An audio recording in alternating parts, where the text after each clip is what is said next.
साथियों नमस्कार। तो आज हमारे बीच में एक स्पेशल गेस्ट आए हुए हैं और ये हमारा 3rd एपिसोड आज रिलीज़ हो रहा है।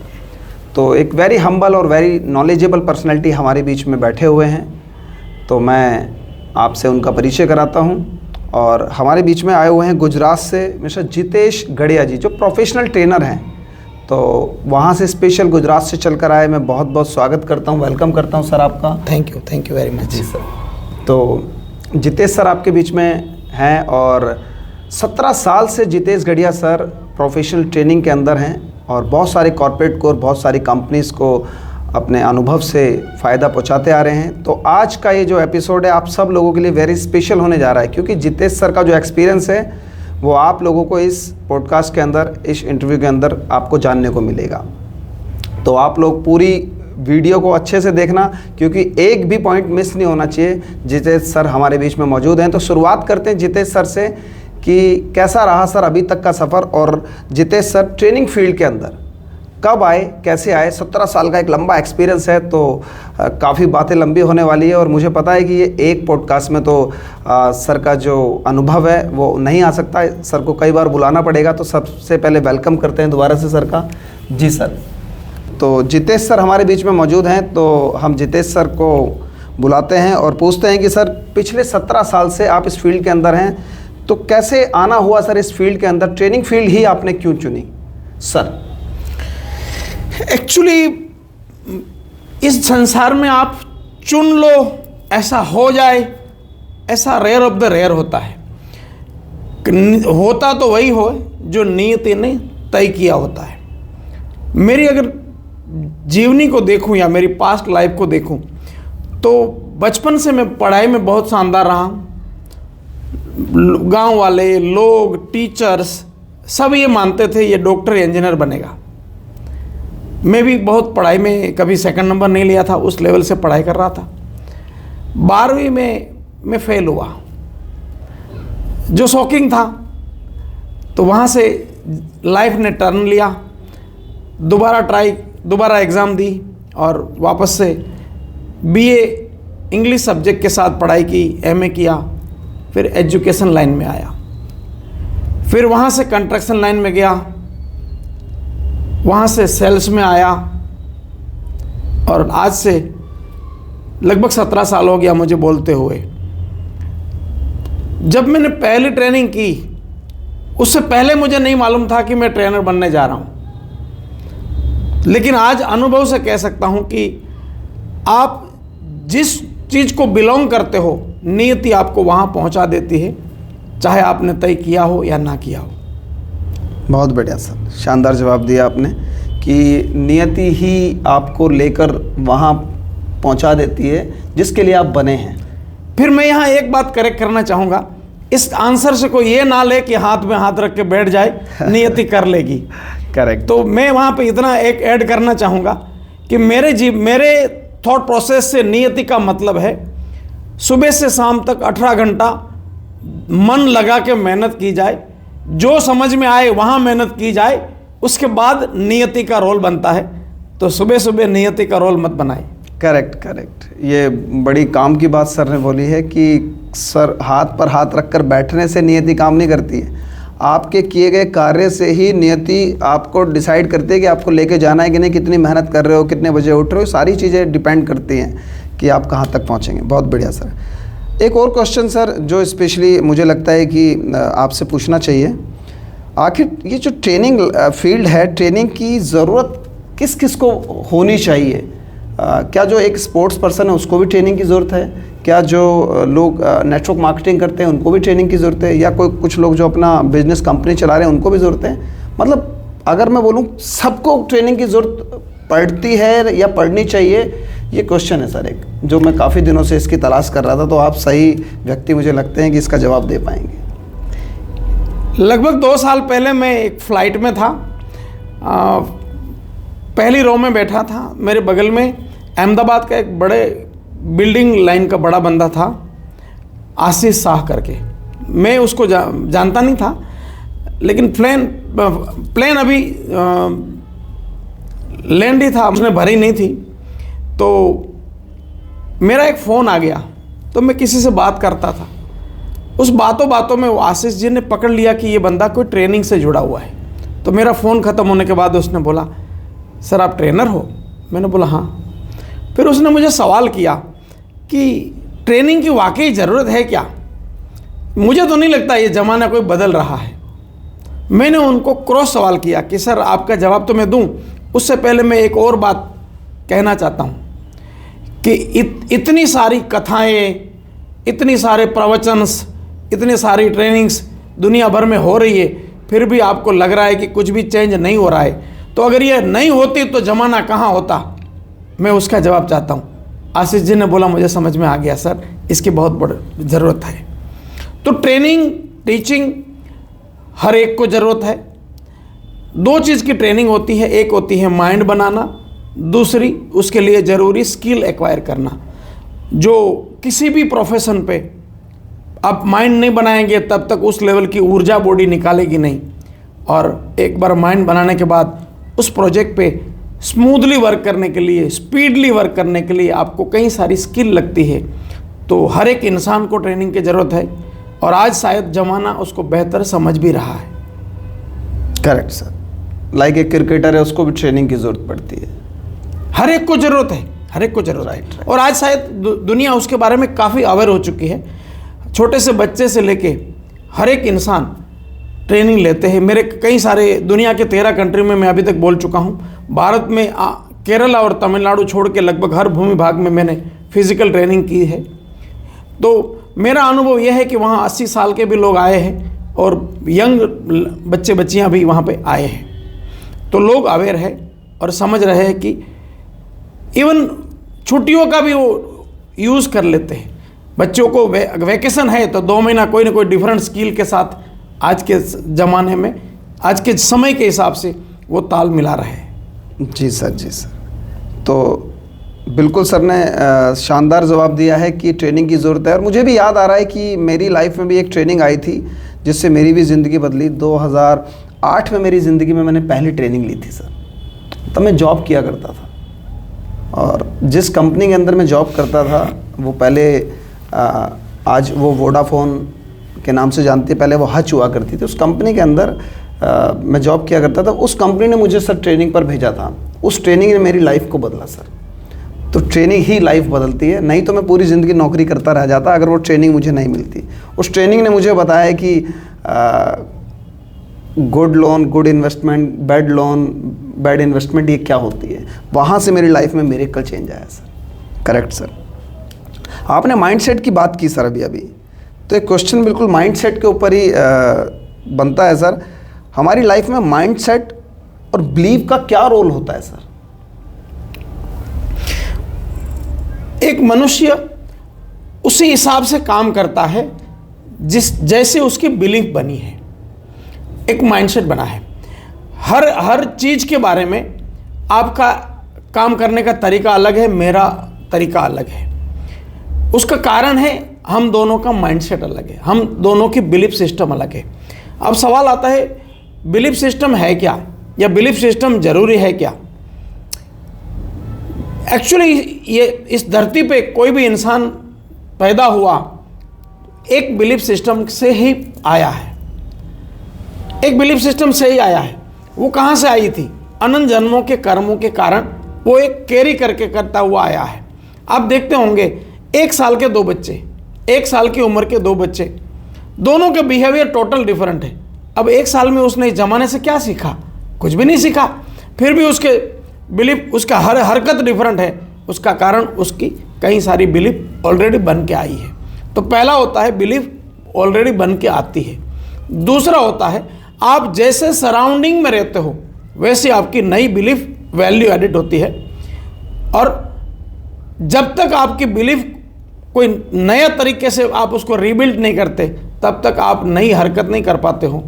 तो मेरे हिसाब से मनुष्य के बॉडी को कैसे चलाना है उसका आधार ही बिलीफ है या माइंडसेट है। जी जी, माइंडसेट होना बहुत ज़रूरी है किसी भी काम में। बिना माइंडसेट बने आप काम ही नहीं कर सकते। मेरा फेवरेट, मैं हमेशा ये बात बोलता रहता हूँ, ये मेरा फेवरेट डायलॉग है।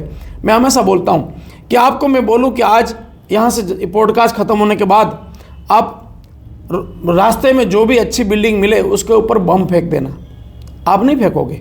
क्यों? क्योंकि आपका बिलीफ बना है ये तो गलत काम है, तो बॉडी एक्शन में आएगा ही नहीं। लेकिन मैं बोलूं कि आप रास्ते में जाते कोई गरीब मिल जाए उसको खाना खिला देना, आप बोले हाँ बिल्कुल खिलाऊंगा। क्यों? आपके बिलीफ में है कि ये तो पुण्य का काम है। तो आपका बॉडी का एक्शन और बिलीफ एकदम सीधा कनेक्टेड है। ये माइंडसेट और बिलीफ के ऊपर सर ये कोई छोटा सब्जेक्ट नहीं है, काफ़ी बड़ा सब्जेक्ट है। तो इस पर कुछ और क्वेश्चन है सर कि ये माइंडसेट और बिलीफ कैसे बनाए कैसे जाते हैं सर? देखो, दो बातें हैं। एक तो आपका अनंत जन्मों के कर्मों के कारण आपका रेडीमेड एक बिलीफ आया गया आएगा, जो हर एक का आपको पूरी दुनिया में हर इंसान अलग लग रहा है। आपका एक डिफरेंट तरीका है, आपकी वाइफ का डिफरेंट तरीका, आपके बच्चों का। तो क्यों है? क्योंकि हर एक इंसान जब इस संसार में आया तो उसका एक रेडीमेड बिलीफ बन के आया था, जिसका बेस था मेरे नॉलेज के हिसाब से पिछले अनंत जन्मों के कर्मों के रेफरेंसेस से उसका बेस बना था। तो वो तो है, उसको भी काटा जा सकता है, लेकिन ये इस तरह के इंटरव्यू का सब्जेक्ट नहीं है करके वो उसको मैं छोड़ देता हूँ। जो बना हुआ बिलीफ है उसको तोड़ा कैसे जाए, उसको भी तोड़ा जा सकता है।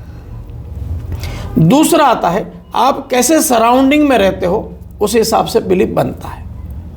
तो उस बिलीफ को भी तोड़ा जा सकता है, आप बदला जा सकता है। आप अपने सराउंडिंग को चूज करके बिलीफ को नए बिलीफ जनरेट कर सकते हैं। और इसलिए हमारे यहाँ कहावत है, आप दो बेल है तो काले बेल के बगल में अगर आप लाल बेल को बांध दोगे तो वो कलर चेंज नहीं होगा, लेकिन उसका बिहेवियर चेंज होगा। वो है एसोसिएशन का फ़र्क है। तो एसोसिएशन से हम बिलीफ को चेंज कर सकते हैं। लेकिन ये एसोसिएशन बदलना सर, बोलना तो बड़ा आसान है। एक 4 दोस्त हैं और वो बचपन से साथ साथ हैं, एक ही कॉलोनी में रहते हैं और वो साथ साथ में एंजॉय करते हैं, दारू पीते हैं। उनके उस ग्रुप के अंदर कुछ ऐसा कुछ आइडिया पे बात नहीं होती जिससे कि लाइफ में कुछ मिरेकल हो, बदलाव हो। और आज उनकी उम्र बचपन से लेकर आज वो 35-40 साल के हो गए, आज भी वैसे घूम रहे हैं। उनको अगर ये बोला जाए कि आपको माइंडसेट बदलना है, अपना कुछ बड़ा बिलीफ सोचना है, तो वो कैसे बदलेंगे? ये बड़ा आसान। देखिए, कोई भी हैबिट हो, जैसे आप पुराने दोस्त को छोड़ना चाहते हैं, या आप शराब पी रहे हो उसको छोड़ना चाहते हैं, या बॉडी से जो यूज्ड टू हुई कोई भी हरकत को बदलना चाहते हैं, एक ही तरीका है, आपके सपने, आपके पास सपने होने चाहिए। अगर आपके पास सपने हैं, आपने नोटिस किया होगा कोई लड़का या लड़की जब प्यार में एंट्री करते हैं उसका पूरा बिहेवियर बदल जाता है। अब उसके लिए इंपॉर्टेंट चीज़ें बदल जाती है। आप हर दिन समाज में देखते होंगे कि लड़के ने या लड़की ने प्यार के खातिर पूरे परिवार को छोड़ दिया या सब कुछ छोड़ के निकल लिया, तो ये पूरी भावना बदल जाती है, पूरी हरकत बदल जाती है। क्यों? क्योंकि व्हाट इज़ इम्पोर्टेंट बदल गया। व्हाट इज़ इम्पोर्टेंट का मतलब, हमारा ये बॉडी है ना, वो 80 बिलियन न्यूरॉन्स ड्रिवन होता है। हमारे 80 बिलियन न्यूरॉन्स में जिस चीज़ के लिए इम्पोर्टेंस ही बन जाएगी, उसके लिए बिहेवियर अपने आप बदल जाता है, बॉडी अपने आप बदल जाता है। अगर आपके पास कोई सपना है, आज 2025 है, अगर हमें सुनने वाले किसी के पास भी 2025 से 2035 तक 10 साल की ज़िंदगी का कोई रोड मैप होगा, वो रोड मैप जैसे ही बनाएंगे, उस रोड मैप में सपोर्टिंग चीज़ें आपके पास बनी रहेगी, और जो सपोर्ट नहीं करती होगी अपने आप छूट जाएगी, चाहे वो कितना भी पुराना दोस्त क्यों ना हो। अगर नहीं छूट रहा है, फिर वो व्हाट इज़ इम्पोर्टेंट में अलाइनमेंट नहीं हुआ है। Correct sir. मतलब कि अगर वजह बड़ी है तो फिर वो 4 दोस्त हों या 40 हों, फिर तो छूटना ही बनता है, अपने आप हो जाता है, अपने आप हो जाता है। लेकिन एक और प्रॉब्लम आती है कि जब एक बड़ी वजह के चक्कर में एक दोस्त उस ग्रुप को छोड़ रहा होता है, तो वो जो बाकी के लोग हैं उसके बारे में नेगेटिव बातें करते हैं कि यार ये बदल गया, ये हमारे ग्रुप को छोड़ के चला गया, उसकी चर्चा पीछे होने लगती है। इस वाले पॉइंट पर उसको जब कभी कभार मुलाकात हो जाती है अलग अलग कॉमन प्लेटफॉर्म पर कि यार ये तो आदमी बदल चुका है, तो उस टाइम वो कैसे रिएक्ट करे कि यार। मेरे साथ, मैंने जब सेल्स में एंट्री की थी, उस समय मैं पहली बार लाइफ में सपने के इम्पोर्टेंट को समझा था। तो मैं सपना बनाया, एक डेट लगाया कि इस तारीख को हर हाल में उस ड्रीम को अचीव करेंगे, और जैसे ही वो बनाया हरकतें बदलनी शुरू हो गई। और 16-17 दोस्त थे, लेकिन 4-5 दोस्त मेरे गोल के साथ अलाइन थे, वो मेरे साथ बचे, बाकी डिफरेंट पार्ट हो गया। अभी दोस्त थे तो रात को हम मिलते थे। अब उन लोगों को खाना खाने के बाद रात को वॉलीबॉल खेलना होता था और मुझे मेरे सपने के लिए रात को भी भागना होता था, और 11:30-12 बजे हम घर आते थे। तो जब घर आते थे 12 बजे, उस समय भी वो वॉलीबॉल चलता होता था, तो 2 मिनट दोस्त है तो वहाँ ब्रेक लगनी बनती थी, ब्रेक लगती थी, वो लोग मजाक उड़ाते थे।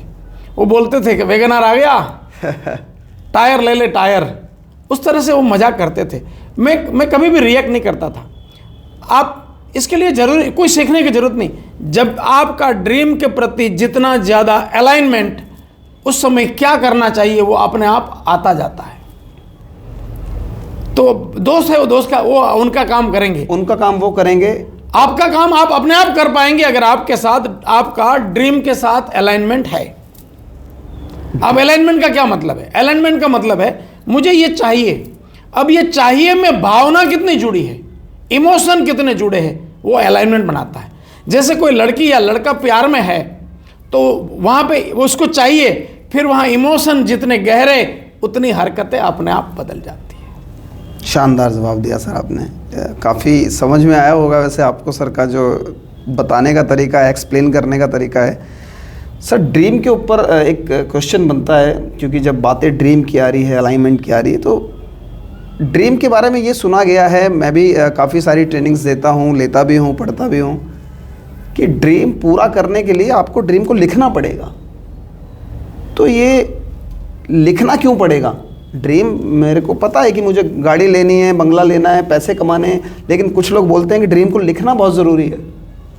तो ये लिखना क्यों ज़रूरी है सर?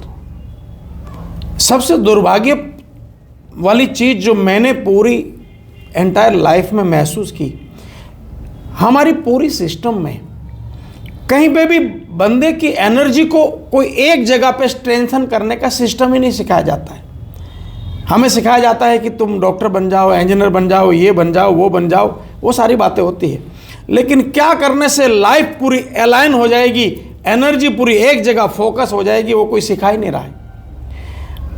ये ड्रीम खाली लिखने की बात आप कह रहे हो, उसमें मैं ऐड करना चाहता हूँ।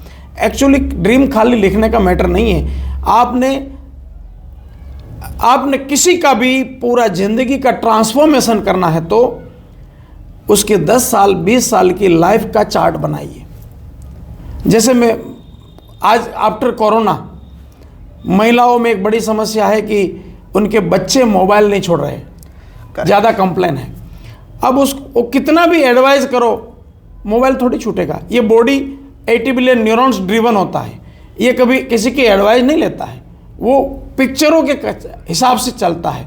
अब बच्चे के माइंड में मोबाइल के प्रति जो अट्रैक्शन है, वो अट्रैक्शन जब तक छूटे ना तब तक एडवाइस से मोबाइल नहीं छूटेगा। तो अट्रैक्शन को ट्रांसफ़र करना पड़ेगा। अट्रैक्शन कभी छूटता नहीं है, वो ट्रांसफ़र होता है। उसको बोलें तो नहीं छोड़ेगा। नहीं, वो बच्चे का भी कैपेसिटी नहीं है कि वो छोड़ ले। ऐसा नहीं है कि वो नहीं छोड़ना चाहता, वो चाहता भी होगा तब भी नहीं हो पाएगा, क्योंकि उसका अलाइनमेंट बना है पिक्चर। 80 बिलियन न्यूरॉन्स में मोबाइल का पिक्चर बना हुआ है। उस पिक्चर को किसी और पिक्चर के साथ रिप्लेस करना होगा। जैसे ही रिप्लेस करेंगे बच्चा अपने आप मोबाइल छोड़ देगा। तो ड्रीम लिखने की बात छोड़ दो, उससे और एक आगे की बात कहता हूं। हर एक इंसान ने, जिन्होंने अपने जीवन की एनर्जी को एक जगह पे सेंट्रलाइज करना है, अपनी हरकतों को डिसिप्लिन में लाना है, तो उन्होंने 5 साल 10 साल 20 साल का एक जीवन का रोड मैप बनाना चाहिए। एक बड़ा सा ड्राइंग पेपर लेते हुए सेंटर में अपना फोटो शानदार चिपकाते हुए पूरा हर साल का उसने एक चार्ट बनाना चाहिए कि ये मैं 2025 है, इसमें मैं यहाँ पहुँचना चाहता हूँ, 26 में यहाँ, 27 में यहाँ, 28 पूरी। जब उसका रोड मैप जीवन का अगले 10-20 साल का रोड मैप जब जीवन का सामने आ जाता है ना, चीज़ें पूरी अलाइन हो जाती है, बिना मतलब की हरकतें अपने आप छूट जाती है। लाइक चार्ट, मुझे लगता है ये जो आप बात बता रहे हैं, इसमें एक चार्ट की जगह मुझे लगता है कई चार्ट की जरूरत, मतलब चार्ट की जगह पूरी वॉल की जरूरत है शायद। ये इतना बड़ा सब्जेक्ट वही तो जब आप, मैं ड्राइंग पेपर में इसलिए बोला कि कोई बड़ी साइज का होगा ताकि आप उसमें पूरी जीवन की ड्राइंग कर पाओ। Correct sir. अब अगर 8 साल के 12 साल के लड़के को मैं बोलता हूँ 5 साल के लड़के शायद उतने समझ नहीं पाएंगे, लेकिन 8 साल के ऊपर के लड़के को आपने एक ड्राइंग पेपर में उसका सेंटर में उसका फ़ोटो चिपका के उसके साथ बातें करते करते उसका एक शानदार एक ड्रीम लाइफ का ड्राइंग करवा दिया ना, बच्चा मोबाइल नहीं छुएगा, उसका पूरा अलाइनमेंट बदल जाएगा, वो धीरे धीरे अपनी हरकतों को अपने आप वो छुटकारा हो जाएगा, जो सपोर्टिव हैबिट नहीं है वो छूटने लग जाएगी। लाइक ड्रीम लिखने भी है और उन ड्रीम्स की आपको पूरा का पूरा चार्ट और सब कुछ बनाना भी। एक्चुअली क्या है कि ड्रीम कब अचीव होते हैं? ड्रीम तभी अचीव होंगे जब उसमें भावना ऐड होगी, उसमें इमोशंस ऐड होंगे। जब तक उसमें इमोशन नहीं है वो ड्रीम है ही नहीं।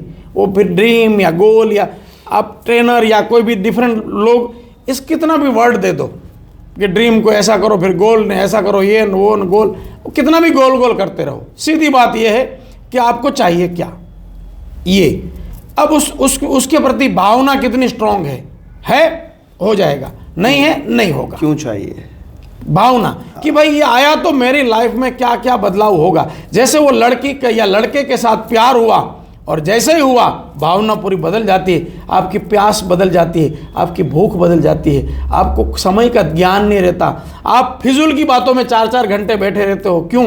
क्योंकि वहां पे भावना बनी हुई है। नहीं मिली तो मर जाऊंगा बोल के। तो वो भावना किस हद तक गई है कि वो उतनी सॉलिडिटी बन जाती है। जब आपकी ड्रीम के प्रति कोई भी उस प्रकार की सॉलिडिटी बन जाएगी ना, गेम बन जाएगी।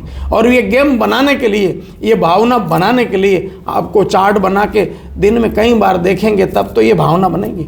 ये आपका प्यार भी हुआ था तो एक ही बार में थोड़ी हो गया था। पहली बार जब आपने प्यार की शुरुआत हुई थी तो कोई एक चीज़ पसंद आ गई थी, वो उसकी हरकत हो सकती है, उसका लुकिंग हो सकता है, उसका ड्रेसिंग सेंस हो सकता है, उसका ह्यूमरस होने का वो कैरेक्टर हो सकता है, नहीं मालूम, कोई भी एक चीज़ होगी जो पसंद आ गई। फिर आपने थोड़ा और देखा, फिर बार बार, फिर ऑल ऑफ सडन ऐसा हो जाता है कि फिर मुझे यही चाहिए। तो ये प्यार का प्रोसेस यही है। आप भावना ऐसा ही बनेगी। तब आप जब पिक्चर बनाएंगे तो आप उसकी रिलेवेंसी बनाएंगे। धीरे धीरे वो रिलेवेंसी बनाने के लिए आपको लिखना पड़ेगा, आपको चार्ट बनाना पड़ेगा, दिन में 2-4 बार उसके सामने ध्यान जाएगा, तब तो वहाँ उसकी और नज़दीक आप जाते जाओगे। सर आपकी वीडियोस देखने के बाद मैं पिछले काफ़ी सालों से आपको सुन रहा हूँ, आप NLP के बारे में काफ़ी बातें करते हैं। सर ये NLP आखिर शब्द है क्या और ये लाइफ में क्या रोल इम्पोर्टेंट है इसका? जैसे हम कोई भी गैजेट खरीदते हैं ना, उसके साथ एक बुकलेट आता है। आपने मोबाइल खरीदा, उसका एक बुकलेट आया। आपने टेलीविज़न खरीदा, उसका एक बुकलेट आया। इस ह्यूमन बॉडी का बुकलेट क्या है, इसको यूज़ कैसे करेंगे, इस बॉडी का, इसमें रहने वाला मैं, इस शरीर का कैसे मैक्सिमम यूटिलाइज करूं जो मेरे फेवर में हो, मुझे एंजॉयमेंट मिले, मेरी लाइफ में मज़ा आ जाए और मेरी वजह से कईयों की लाइफ में मज़ा आ जाए। तो वो वाला यूज़ कैसे करूं? NLP है ना, इस मनुष्य के बॉडी का मैन्युअल है कि इस शरीर को कैसे चलाएं, इस शरीर से कैसे मैक्सिमम काम निकालें, इस शरीर में कैसे नॉन प्रोडक्टिव हैबिट को प्रोडक्टिव में ट्रांसफ़र करें।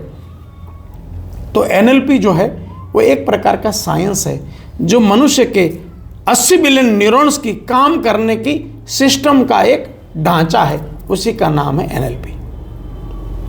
इस पर कभी सर फुर्सत से बात करेंगे क्योंकि ये बड़ा सब्जेक्ट है और ये आपकी काफ़ी सारी वीडियोस भी ऑलरेडी सर की पड़ी हुई हैं। आप सर को यूट्यूब पर सर्च करिए, जितेश गढ़िया नाम से सर का आपको यूट्यूब पर चैनल मिलेगा और वहाँ पर काफ़ी सारी सर की ट्रेनिंग पड़ी हुई है। तो जितेश सर, एक इंडस्ट्री है नेटवर्क मार्केटिंग, जिसके आप एक्सपर्ट भी हैं कि नेटवर्क मार्केटिंग के अंदर सफलता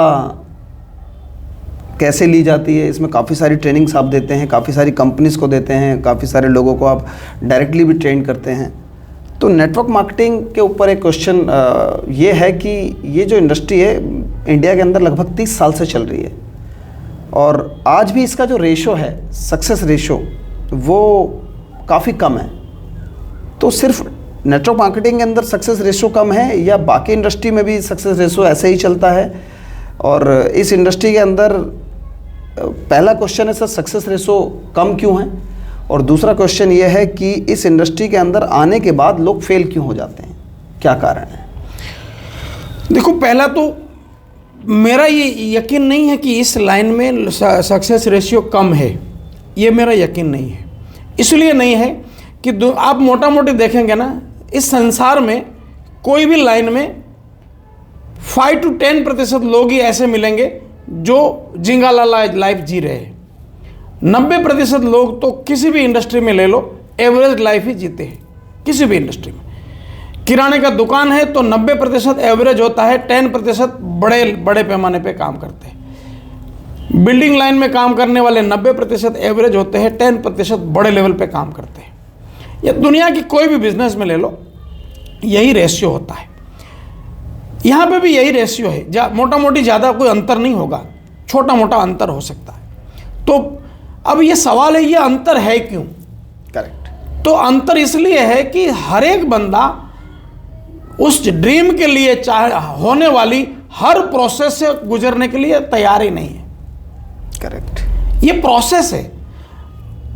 मेरा ये फेवरेट लाइन है, लोग बोलते हैं कि आम की तरह मीठा होना है तो तपना होगा। मैं बोलता हूँ ये तपना होगा नहीं है भाई, ये एकमात्र प्रोसेस है, ये एकमात्र प्रोसेस है। आम को मीठा होना है तो धूप आएगी, उसको थोड़ा प्रोसेस में एंजॉय कर लो तो मीठा हो जाओगे। तो नेटवर्क मार्केटिंग हो या दुनिया का कोई भी बिजनेस हो, उसमें एक प्रोसेस है। मैं हमेशा बोलता हूं कि 12-13 साल की लड़की का प्रेग्नेंट होना सही नहीं है। वो बच्चे के लिए भी सही नहीं है, माँ के लिए भी सही नहीं है ना जी। मैच्योर होना चाहिए, तब दोनों की हेल्थ सही होगी, है ना। तो जब आप कोई भी इंसान कोई भी काम में लगा है तो वहाँ वो काम मैच्योरिटी मांगता है। करेक्ट।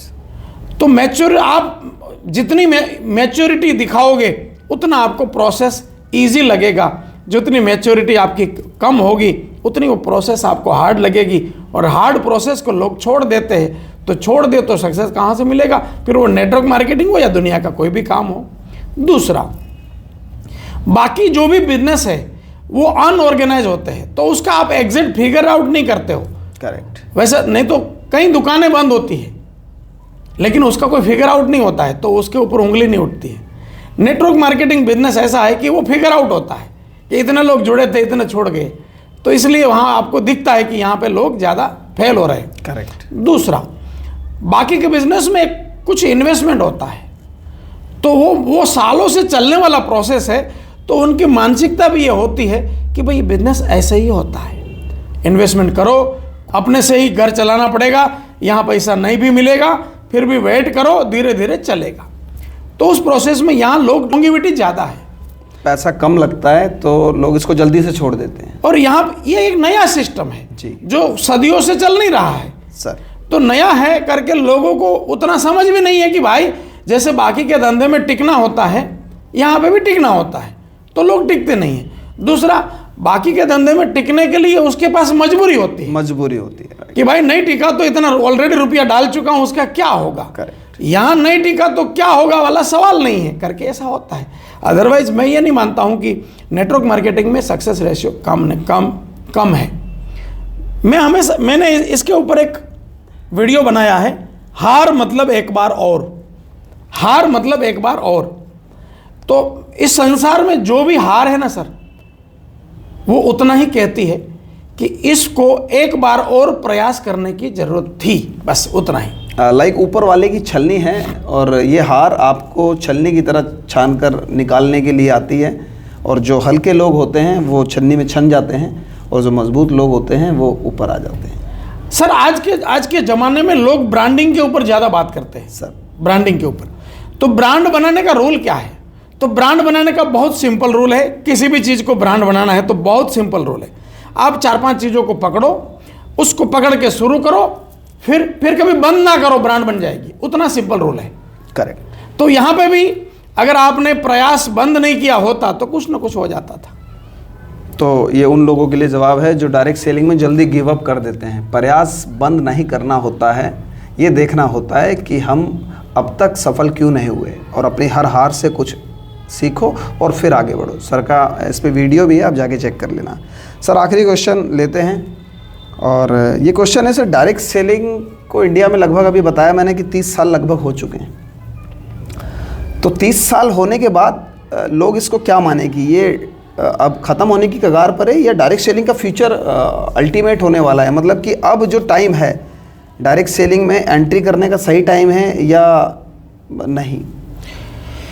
देखो, मेरे हिसाब से नेटवर्क मार्केटिंग ऐसी चीज़ है जो ख़त्म या शुरू का मुद्दा ही नहीं है। लोग नहाना बंद नहीं करेंगे तब तक नेटवर्क मार्केटिंग चलेगा, नहाना बंद करेंगे तो नेटवर्क मार्केटिंग का सवाल बनेगा। लोग खाना बंद करेंगे तो नेटवर्क मार्केटिंग का सवाल बनेगा कि भाई लोग खाना बंद कर दिए तो अब ये मेरे सामान कौन कंज्यूम करेगा। लोग कपड़े पहनना बंद करेंगे तब मान सकता हूँ कि ये सैचुरेशन आएगा। नेटवर्क मार्केटिंग लोगों की बेसिक नीड के साथ जुड़ा हुआ है, जो बंद होने का तो कोई मतलब नहीं बनता, सैचुरेशन का भी मतलब नहीं बनता। आप देखते होंगे ज़माना धीरे धीरे वैरायटी में जा रहा है। तो पहले 4 चीज़ों में घर में हमारी चीज़ें चल जाती थी, आज 40 लगती है। तो फिर तो ज़माना अगर ग्रो कर रहा है तो नेटवर्क मार्केटिंग ग्रो करेगा, पीछे कैसे जाएगा? करेक्ट सर, पीछे जाने का कोई सवाल नहीं बनता। परचून की दुकान कभी बंद होगी नहीं, जब परचून की दुकान कभी बंद होगी नहीं तो फिर नेटवर्क मार्केटिंग क्यों बंद होगा? कोई सवाल ही नहीं बनता। Correct sir. तो साथियों, मुझे उम्मीद है कि सर के साथ जो भी बातें हुई वो आपको पसंद आई होंगी। तो ये थे जितेश गढ़िया जी, पिछले 17 सालों से प्रोफेशनल ट्रेनिंग के अंदर हैं और आने वाले टाइम के अंदर सर की बहुत सारी मेरी बातें हुई, बहुत सारी तैयारियां चल रही हैं और बहुत सारा ज्ञान लोगों के लिए रेडी कर रहे हैं, तैयारी कर रहे हैं और आने वाले टाइम में सर का समय लेना बड़ा मुश्किल रहेगा। थैंक यू सर, आप आए। मैं एक संदेश देना चाहूँगा सर की तरफ से मैं एक संदेश देना चाहूँगा कि 1 मई 2023 से मैं एक मिशन पे लगा हूँ, 12 साल के ऊपर के हर इंसान को मेंटली रिसोर्सफुल बनाना। उसके लिए गुजरात और कई सारे स्टेट में मेरे फ्री प्रोग्राम लगना शुरू हो चुके हैं, महीने में 4 प्रोग्राम। पूरे भारत में इस तरह के प्रोग्राम होंगे। आप जितेश गढ़िया के हर प्लेटफॉर्म के साथ जुड़ जाना ताकि आपके एरिया में जितेश गढ़िया का फ्री प्रोग्राम कब आ रहा है उसकी जानकारी आपके पास होनी चाहिए, जो 12 साल से 80 साल का कोई भी इंसान एंजॉय कर सकता है। Thank you. Thank you sir, thank you. तो सर ने बहुत अच्छा ऑफर दिया है भाई आप लोगों के लिए कि आप 12 साल से ऊपर हैं तो फिर आप सर के सोशल मीडिया पे जितने भी पेज हैं, चैनल हैं, उस पर जुड़ जाइए, क्योंकि सर के फ्री प्रोग्राम्स रिलीज़ होने जा रहे हैं और काफ़ी कुछ देने की भावना से सर काम कर रहे हैं और जो देने की भावना से काम करता है भगवान उसको बहुत देता है। तो आप लोग सर की सारे पेज से जुड़ जाइए और थैंक यू। वीडियो अच्छी लगे तो आप इसको आगे अपने सभी दोस्तों तक, सभी लोगों तक शेयर कीजिए और चैनल को सब्सक्राइब कीजिए। थैंक यू, नमस्कार। Thank you sir. Thank you. आप आए सर, बहुत बहुत thank you sir. Thank you sir. Thank you.